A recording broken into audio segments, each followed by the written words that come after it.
The theatre is the least priority to the power. You know, they are not interested about theatre at all. Even I didn't see that production of Teen Poshar Pala, but it is part of our growing up. চেষ্টা করলে হাঙরেরও দাঁত দেখতে পাবে, কিন্তু যখন মোহিন বাবুর ছুরিটা চমকাবে তখন দেখতে পাবে না, পাবে না।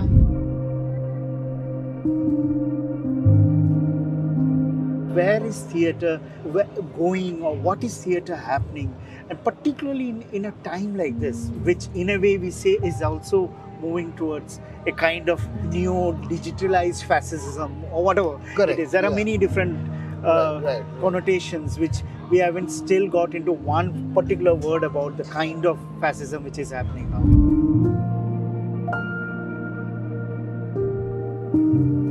I heard that the people who are getting grant from central government, they have been given plays to perform. Today morning I heard that. Today I was shocked. And now they don't know what to do with this place. They are actually, celebrating the new government, this government. I don't know what they do. When in 1986, you're just out of the university, you see the dichotomies of the Communist Party are kind of revealing. They're coming out, and we are starting to start a new kind of aesthetics. We thought that this theatre is getting boring now. This theatre is completely without any kind of fangs or anything, because the theatre is kind of getting co-opted with the power. There's always a crisis of my life. My father being a very famous theatre director and writer is always under the shadow of that icon. So I was always under this impression that I have to break out of these shackles of my father's thing. Most of the good actors who came up from theatre, they all are busy with films. Everyone. Now this is the reality. Yes. I really want this organic response to my first agenda to put together the text. And then I'm choosing also that what will be relevant to our audience also. It became an elite fashion to do subaltern politics, but how it went away from real subalterns to kind of elitist culture. Also carried over to the stage in a part of a procession of May Day in Maxim Gorky's mother. This song, Aaj Shudhu Gan, Jhadero Gan, Buker Haturi Ote Name, Aaj Esheche Poila Me. So I was, on my father's shoulder, in that Russian costume and with a red flag. So that was when I was 2 years old. So that was my first stage experience. Suman, it is wonderful to have you here in ITFOK, and particularly in Thrissur, because this is a place where a lot of theatre happens, and being the cultural capital of Kerala.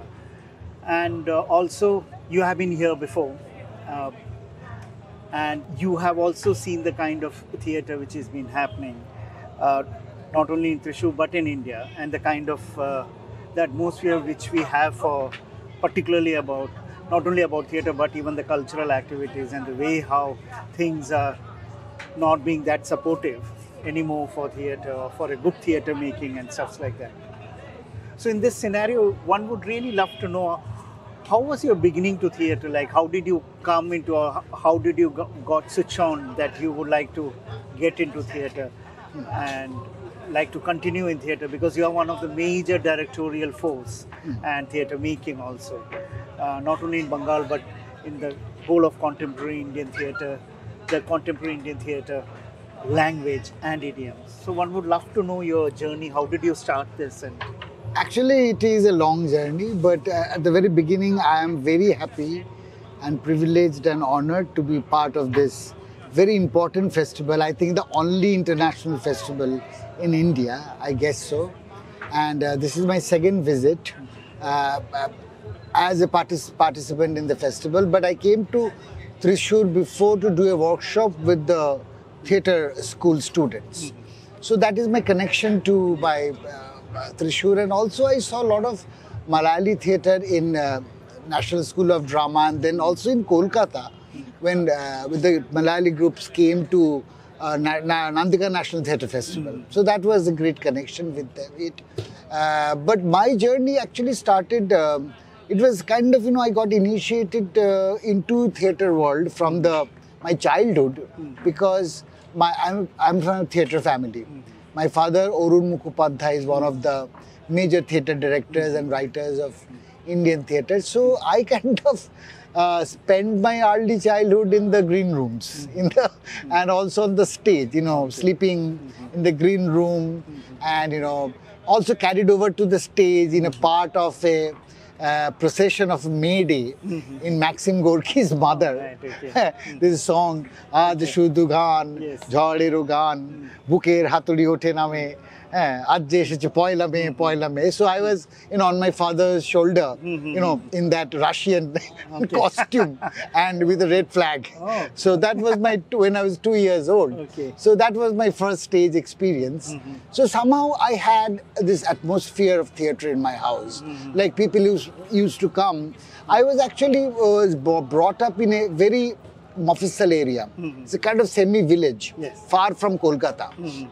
So I was surrounded by these Jatra groups, and I see the major, what I would say, that my father was highly connected to these Jatra groups, and when I saw his plays later, and how they affected my father's form, although it's got mixed with the Brechtian, model. I remember my father asked for a gift from his office colleagues to get the book Brecht on Theatre by John Willett. So it is still, I have this book signed by his friends, that Oruner Biete in my father's marriage, his friends. So actually, so those books were there, theatre books were there, the music directors, the actors, they always come and rehearse, they discuss. So somehow being on the fly on the wall, I was initiated into theatre. And so it was a normal kind of, the theatre world kind of gobbled me up. And I was, the songs which are always in part of my entire youth and my childhood. So I think that was the journey. But I started doing theatre seriously much later. I was part of the theatre, activities. Going to the, staying, going to the rehearsals, going with the shows. I don't remember any family, vacation. I was always with the group. I was living in a kind of collective, a collective. So that collectivity, the collective reality was part of my, growing up.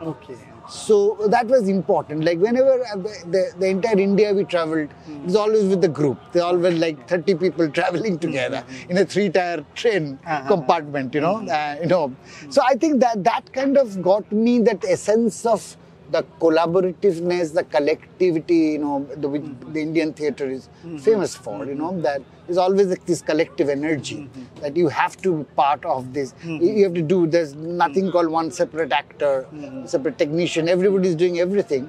That spirit came from there, which is still, it's part of me. It's still now I cannot get out of that model of that I'm not a director only. I'm also a backstage worker, holding a water for a co-actor or, helping the sets. So yeah, that was my initiation, of course. Yeah. No, because like when you're saying this, and it is true that we all know your father, but also sometimes what happens is there are expectations which comes from the society because the father is there, so the son will be producing something like this, or the son, the kind of expectations, and also the kind of something like how would you like to see, like from what the kind of theatre intervention you have done, or what are the challenges which you faced, and in terms of what could be the identity and what are the subtle changes of whatever the ideologies were in your making, and basically I'm asking for political ideologies also, because that is not the time like the time of when you were young and when you started, and when you told at certain point you took it like you took theatre seriously, there was a time when you were just flowing with it, and theatre being just natural or being something which is organic in a way. It's Right. just happening, Right. and you are also part of it. But after a point, you took that decision, and probably that is a decision where you must have taken certain other decisions, artistic also, Right. and many other. So one would also love to know about those, and which must have created a kind of an identity which is maybe different or maybe a little bit how your father was and what you are. Right, So- exactly. No, that's a very important part of my growing up. As I told you that the entire group theatre, which we called famous Yes. for the Bengali theatre groups, which came out of IPTA, where they were all together under IPTA, but I think they decided that they will have a kind of their own individual voice, because IPTA was kind of very close to the Communist Party of India. Or more precisely Communists of India, Marxist, CPIM. So these individual groups were created, and Chetana is also part of that. But the strong leftist ideology was part of those groups, from its, how it ran, how the organization, how it is created, the discipline, everything was very much followed by the Marxist Communist Party's ideology, right? But we're also grown up with that, I remember I'm doing poster plays for political parties. My father used to do that. I remember Utpal Dutt, Salil Chowdhury, all these big icons of Bengali theatre and Indian theatre also. They were doing political theatre, and we also part of, but we'll be doing a performance later, waiting downstairs under the stage, They will come down, then they'll go up. So you were true that I was kind of initiated into the political thoughts. Of course, I still remember the dichotomies which I'm facing when I was growing up, because it is related to also the state politics, which is ruled by left government for such a long time. 1977 onwards, 1977 I was only 11 years old. So now when in 1986 you're just out of the university, you see the dichotomies of the Communist Party are kind of revealing. They're coming out, and we are starting to start a new kind of aesthetics. We thought that this theatre is getting boring now. This theatre is completely without any kind of fangs or anything, because the theatre is kind of getting co-opted with the power. So we are thinking as youngsters, why theatre is not speaking up? Why theatre is not trying to create a different kind of energy, different kind of political resistance? Because I think that they got co-opted ideologically. So the ideologue is kind of, getting trapped, because theatre is not getting liberated. So that 1986, when I got into as an actor in the theatre, and then I thought that I must come out with a new kind of voice, with my kind of theatre, which is different, because there's always a crisis of my life. My father being a very famous theatre director and writer, is always under the shadow of that, icon. So I was always under this, impression that I have to break out of these shackles of my father's thing. Of course, I learned everything from him, but I have to create my own aesthetics. And of course, the politics which is kind of coming up from inside is, of course, kind of in a tussle with my father's ideology but aesthetics, I think I would say it very strongly about that. In 1990, when I was thinking that I must go out and see the world and see what's happening around, rather than staying in the Bengali theatre zone. We have great theatre productions, of course.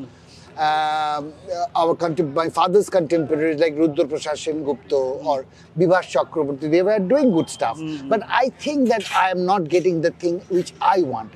I need something which will liberate me, which will emancipate me from my, the so-called Bengali group theatre aesthetics and ideology, and the so-called, kind of the what I would say, some kind of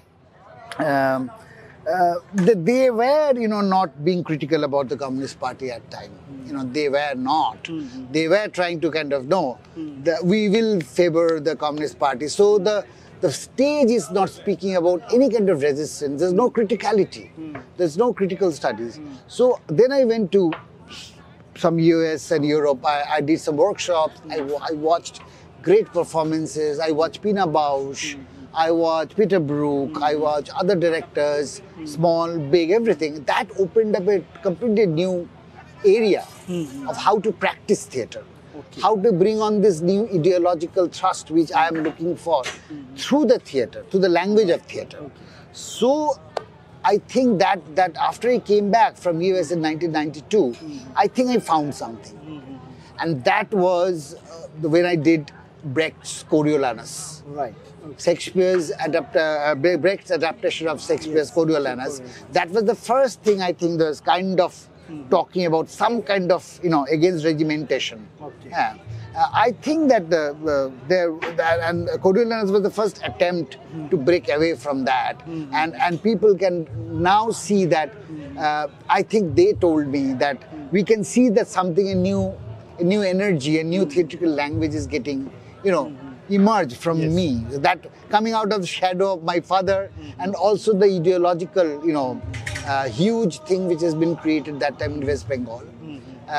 Bengali theatre. Even Utpalda was part of that same ideology, and so I think that I am started from Coriolanus, which took 10 years to get a new voice when I did Tista Parer Brittanto, a play which I adapted from a novel by Devesh Rai, to create a real new voice, that now I found my voice, I found my aesthetics, I found my politics. That was one thing. Okay.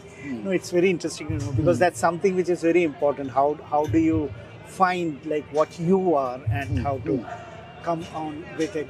Now, I would really like to know, like, one is that you developed your own vocabulary out of the shackles of what the family was, and then from there.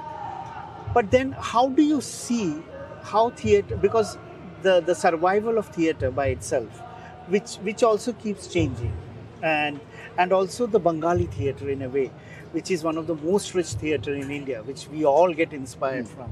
The names which you are quoting are the names which we have only seen in books and photographs and everything. And you are one of them who has experienced them and who have lived with them.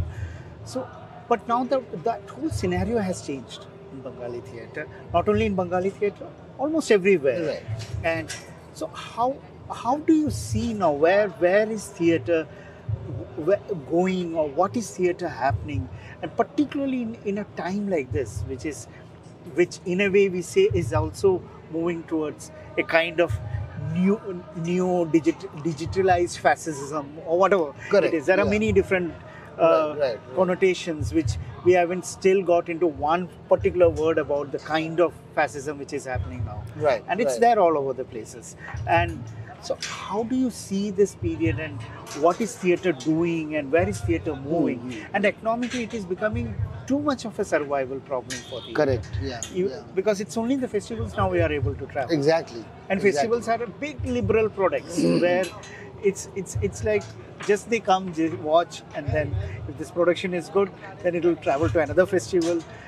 But that was not theatre. Theatre was not for that. Yes. If we know, like, what we all have seen and we have come into theatre was not for this. Right. But then what are your views on this? Like, how should we... I think, I was lucky, I would say, that I was part of a certain, kind of journey, like from 86, then mid-90s, when you can see the debacle throughout the world, the fall of the leftist regimes all over, even the dichotomies and the anomalies of the left regime was kind of surfacing very strongly. So we saw this group, and I was performing in different villages. We used to go to villages so much. We used to Mufasal town so much. We are not so urban-centric at that point of time. We are traveling all around. We are reaching out to different kind of people. And slowly, mid-90s, I can see that we are getting, confined within the urban, setup. That was the first thing. And I can see the change of the audience happening. The character of the audience is changing. So I'm just coming to your question. I'm just trying to see that I saw this change of audience, that the audience is changing with the political power, political power. And then this entire thing, our new generation of Bengali theatre, like me, then Bratto Basu, Kaushik Sen, Debesh Chattopadhyay, all this new breed of theatre directors, they came with a new language. So what we see a decline of the audience participation slowly, our new generation came with very criticality, with a new language also. So the audience came back. They saw that finally theatre artists is speaking their guts. They are talking. They're talking about the confusion, they're talking about the strength, they're talking about the weaknesses. So it is not like something which is co-opted by a power. So I think through that, then came the change in the government, then the new government came, then another shift happened in West Bengal when from CPIM Trinamool came. And there's another shift of thing happened. The cultural policies again started, and then it gone worse to worse from that point. I'm saying that there are, we see that lot of, differences between the cultural workers, the unity of the theatre people gone. So, and the cultural policies were different, right? So what happened, now we have come to a juncture of Indian history which is dangerous. We have seen one kind of, autocracy during the leftist period. Then when Trinamool came, we see the autocracy, another kind of autocracy. And I remember doing Mephisto, which I did after 2002 Gujarat riots. I have to revive that production again in the Trinamool period, talking about that. The same play was working in a different context. And then I did that play again before the last election. When we see that we have to resist this fascist power, at least from coming to West Bengal. So we must do as an artist something. So I got a new cast and put this together. But now I know that, what happened, the theatre is the least priority to the power. They are not interested about theatre at all. And at this point, when theatre workers should come together, they are fragmented. I think this fragmentation is killing theatre. And as you said rightly, that it is mostly the festivals, not even in India, it's also in West Bengal. We're only traveling into these urban festivals, not even the rural festivals. We are not going in the deeper recesses of the society. So if that is not happening, then theatre is losing its power, right? Theatre is actually the power where the strength is that you can go to the deeper recesses of the society and speak. And give your argument and give your art to them. But of course, we have done great productions, but aesthetically good. But the point is that we are not being able to break that thing, and we are kind of stuck in a kind of urban setup, talking to each other only. Yes. That's the problem. We are talking to like-minded people. We have go and argue with other people who don't agree with us. So now how to do that?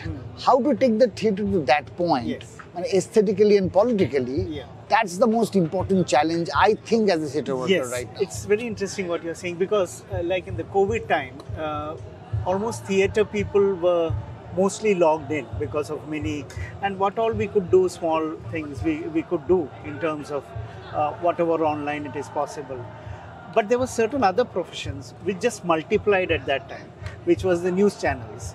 Almost YouTube, you must have seen so many guys in different villages, they have started their own channel and they are giving, and they are making all, funny news to fake news to everything. But news channels are all over the place, and we have been listening to those things. What I'm trying to also ask you is, in a world where digitalization or something like this technology, which has I would use the word penetrated in terms of private, public, everything has become so complicated, and even the copyright issues to intellectual right. All those things, when it is coming in that juncture, and after that, this Bertold Brecht and 125 years and all those things are coming. And then you are taking up such a massive work with different segments of very important place, which has really contributed in the history of mankind and made changes in all different parts of the world. That kind of place of Bertold Brecht and the segments you have taken, and you have put it together. So how do you do this, and how do you see all these things which are all happening here? And theatre people who are trying to make some sense And then when you have heavily such kind of fascist politics, and then you have this technology which is always there in the hands of the audience, and then watching a play like this, how do you put it together, and how do you see this whole thing? That's the entire. I think that is the now. Well, I want to just make it like Bertold Brecht has seen this in a different way. Exactly. And that's how he got this this thing of alienation, or he could bring in certain things which used to answer to the fascist. Right. And he was the one who first told, you can't be a passive, you have to think. You have to ask questions. Then Augusto Boal took it further.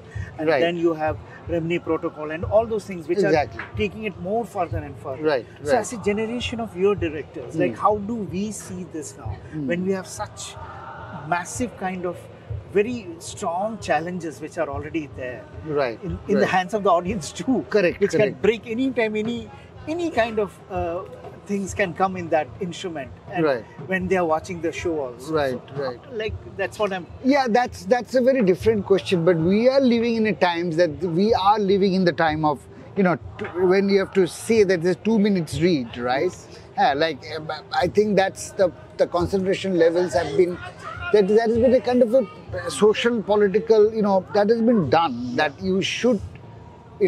Make people restive. They should not stand in one, bombard them with information and then make them restive, make them, not to stand in one place and really hear or listen or watch something. So at this point in time, the performance, Brecht is one thing, but absolutely right. Brecht was writing at the point when what he said is dark times, right? So we are back in the dark times again, globally. Yes. India, of course, but also in global level. So we have to think as theatre directors that we are given this audience who are, addicted to its thing, but how to break. We have to think about ways of, make them engaged, and that's politically possible through a Brechtian method. How to use that. I think we responded very late to the social registers. We could have responded much earlier, and make it. We are very complacent at one point of time. We thought that nothing is happening, but slowly, how from the grassroots level, they were doing their job, the political parties, the fascist parties, and they are, what they're doing workshops with the historical site guides. Yes. They're changing the narratives there at the grassroots level. And we as the cultural workers should counter that in the other way. Yes. But we responded too late when a lot of damage has been done already. Yes. So now to bring that damage, we have to find a theatrical aesthetics, maybe through Brecht and through Kavira. Kabir and Brecht can be clubbed, and it is not that this alienation, historical alienation, and the political alienation, and the narratives which are there alive still in the grassroots level. Even Ramlila can be used in a different way. Very much. Like I say that when Sukumar Rai wrote this play called Lakhone Shakti Shell, where he's ridiculing the Ramayana, right, completely, like the Ram figure and everything, Ravan, and he's, we have to bring this fun, and then also go into argument with people, not to converse within our group of people who agree with each other. We have to find disagreement somewhere through cultural performance. And I think that we have to try and see that what's happening. I have no formula to know that how to break through this audience. What I can say that this performance which I did at Bechara BB is an attempt to break through that code. That was my attempt to break through it. So I brought in music, but in my own terms, so that they can understand the humor. You cannot take it loosely. If you do a agitprop, a kind of slogan, that will not work. Yes. Ye kharab hai, this is not bad, this is fascism. You have to give them argument. Yes. Proper argument, proper theatre, proper aesthetics. It cannot be a weak theatrical experiment. It has to be a very strong theatrical experiment. You need good actors. You need good technicians. You have to bring the best on the stage to cut through. It cannot be done through amateurish exercise. So I tried my best that I got the youngsters, but they should perform rightly. They should perform seriously. They're not doing agitprop. They're doing a solid political theatrical discourse. We have to cut through. So I think that the one is that we have to be much more equipped as theatre directors and actors and technicians to confront this time. You know, because otherwise we cannot do with just saying that ye kharab hai, this is bad, this is not wanted. Why it is not wanted? Because there are 1,000 things which are saying this is wanted. Now, to give that argument properly, you have to be very, you know, when you talked about Agastu Buwal or these people, Remedy Protocol, see the kind of, the skills they have. You have to get skills. You cannot do with weak actors. Now, there is the contradiction. At this point of time, you will not get good actors for a theatre because they are busy with other things. Most of the good actors who came up from theatre, they all are busy with films. Yes, everywhere. Now, this is the reality. Yes. Now, when I did Mephisto, I did the topmost actors from Bengal, young actors who also are popular, to make it together. So every show is a success. But it is very difficult for them also to continue in these shows because they are busy with the schedule. So how many shows I need to do for a Mephisto to make an impact with the audience, I cannot do that many of shows because they are busy. Now, this contradiction will remain. So this is a group which is young group. Now, maybe some young actors and actresses and technicians will grow up from this and they can be also push forward their agenda through their performance. This is one thing I'm trying from the very beginning, that you have to be skilled, you have to be strong enough to create an impact. It cannot be done through agit-prop and sloganeering. That's what I'm saying. Yeah. I would also like to know, when you're saying this agit-prop, how did you, like, what was the criteria of bringing the segments from different places? Like, how did you take these decisions? And how much did actors affect for this decision? Right. And also the design and all those things. Like, what were the major ways, how did you, and then how the narrative came out? So I would really like to know, as a director, what were the major decision maker, like the major points? Major points, yeah, of course. Look, I had a text which I based on. It's a play called Brecht on Brecht by George Tabori. A very famous text. I got the first collection from him. He had very meticulously done that work. So I got the text, but I didn't know that I am sure that I will not follow that text to a total. So I brought those poetry, brought those songs, brought those plays to the cast. And let them respond. And see some of them responding to one song very good, something, no, this is not, I'm not getting it. So I give that response, I took the response from my cast, from the young cast. Like the cast at the very beginning has no clue who Mr. Brecht was. Maybe in Wikipedia entry. That's it. Or maybe some here and there. Right. So I have to, I don't want to kind of burden them with Brechtian reality or Brechtian politics, Brechtian history. I can just simply respond to the text. A simple text. Do you like this poetry? No, this is not working for us. Okay, let's keep it away. Then we get something, this is working for us, we got it. So I really want this organic response to my first agenda, to put together the text. And then I'm choosing also that what will be relevant to our audience also. So I kept this both, trying to balance this both together while creating this, what is collage, or coming to a inference that I will keep this, I will not keep that. And how much did you value the history? Because Bengali theatre has a history and has a very strong nostalgic connection with Bertold Brecht. Correct. So there, what I kept almost all the iconic songs of Brechtian productions in my play.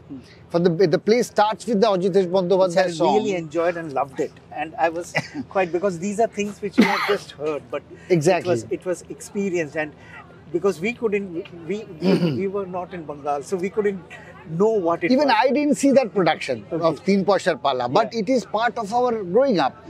Chesta korle hangorero daat dekhte pabe, kintu jokon Mohin babur churita chomkabe, tokon dekhte pabe na. So this was the Mac the Knife. Okay, if you hear the Western counterpart, it's completely different. Like this is Ajitesh Bandyopadhyay's translation, adaptation of Brecht. That was so close to people. So I started my play that, okay, people get connected to a history.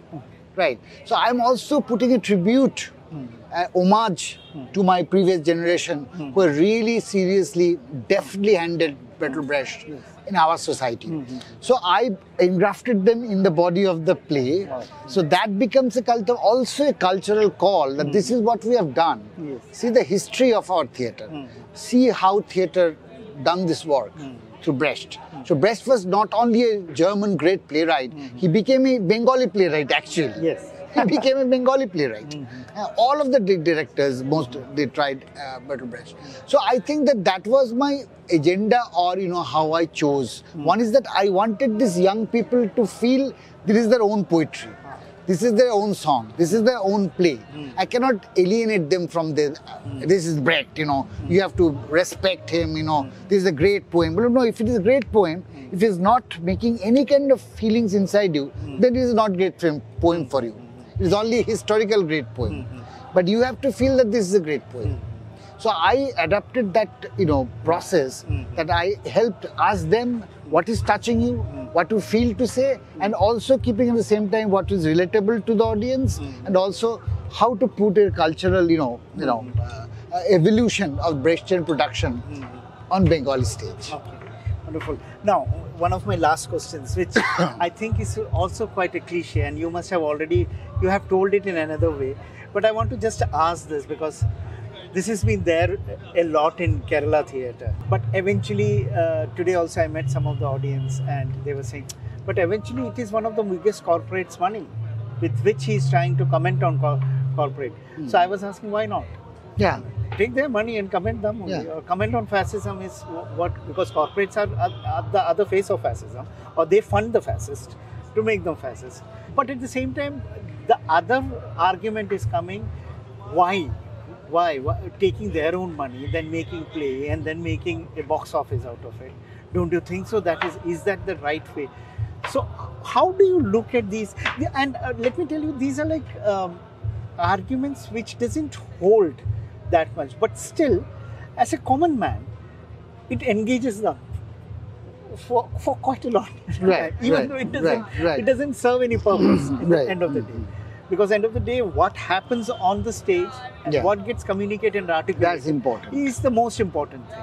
But still, this argument is what... No, this is what I'm saying, that this is what I faced when I started when I talking about the anomalies of the cultural movement. That's what I told you, that this is anomalies, that when I first got the money to do a Debesh Rai play called Shomoy Oshomoy Britanto, it's about the Bihar rape case and how the jamindars, the landowners. So Hutch was producing that play. So again that thing came that you are taking a corporate money and doing something that and talking a subaltern story. What's the problem? This is the Brechtian way to do that. Brecht told that, okay, you have to dine with that businessman. If he's paying money for your weapons to fight your enemy, then get the weapon from him. What is the problem? Finally, that weapon is coming and you are actually shooting your enemy. Maybe that man is also targeted on the same gun. But if he is paying for that gun, why not take it? So I am saying that the point is that unless you are dictated, like what's happening today is dangerous, that I heard that the people who are getting grant from central government, they have been given plays to perform. Today morning I heard that. I was shocked. And now they don't know what to do with this place. They are actually, celebrating the this government. I don't know what they do. So I think that this is where the comes, like if you take the grant and then you have to do this, then it is a failure. That's true. So you have to take money and then you can do whatever you want. So I took the money when I said that, okay, I will do whatever I have to do. You cannot dictate that, right? So if that is possible, then I don't care for any kind of money, Then everything is questioned. A Nobel laureate is a question. A Magsaysay award is a question. Because everyone is under question. And you see who took those awards, Gabriel Garcia Marquez took Nobel. And Nobel is also, has problematic. So I think that there are discussions, there are ideological, this kind of thing. But to me, I don't have any problem with that unless I'm not dictated to do what I have to say. So if these arguments are happening, let people say that. But if I can take, even KCC, Kolkata Center for... that's what it is. That is also part of one corporate. Yes. It's a corporate body. Yes. But I can do Brecht, and they have not come and said that you do this, you do that. You know, that... so I think that if I'm doing that, my purpose is getting served. Yes. And the problem is that what I said earlier, that I cannot take this play to the students. I cannot take this play to the rural areas and see what is the reaction. Maybe it can be a complete failure, but let it be first tested and failed. You know, not like, you know, I get guesses from that. I mean, we underestimate people sometimes. They're waiting for something to happen like that, but we are not going there. We are unable to go there. So now as a theatre director, my thing is that if I can take this play to different corners, let it be a failure. Let it be. But at least I give an attempt to communicate and have a dialogue and engage people with a text which makes sense to me and makes sense to my cast also, who wants to narrate these stories. If that is not there, then I was... You know, I don't know. I made my cast realize that you have to narrate this story. This is a necessity to narrate this story to the people. Thank you. I want to just know the last thing is, what are like your future, like what do you think you are interested more into the future projects which you are looking forward? Like, Look, I must say, because we are in a terrible time. That's right. Why I'm asking, I know. like, I know. I am am just completing a film right now, almost completed, based on Manik Bandyopadhyay's very famous novel, Putul Nache Riti Kotha, which is like the annals of the puppets. The puppets tell more precisely. So I'm completing the film, and I am also working about the history of the, you know, the first. The voice which spoke for subalterns, Jogen Mondol. You know, Jogen Mondol was one of the voices. Ambedkar and Jogen Mondol was kind of parallel in history, but Ambedkar got the historical space, and Jogen Mondol got lost in the history. But he was immensely, you know, he did everything for the voice of the subalterns, of the, you know, downtrodden. Yes. So there's a novel called Borishal. He's from Borishal, from you know, from East Bengal. So Borishal is Jogen Mondol. So I mean, for last 5 years, I'm trying to put together a performance text for it. You know, so that is a huge thing. That talks about the history through Gandhi, through Netaji Subhash Chandra Bose, to the division of country. Then he went to Pakistan, became a minister there, came back. Then he got lost into history. So I think that I'm working on that project, which is also, I think, is very pertinent to remind that history, that subaltern rising and how it got completely lost in the history, or became, you know, idealized, or, you know, became a fashionable thing. It became a elite fashion to do subaltern politics, but how it went away from real subalterns to kind of elitist culture. Yes. So maybe that was one of the things which really I am trying to work on right now. Okay.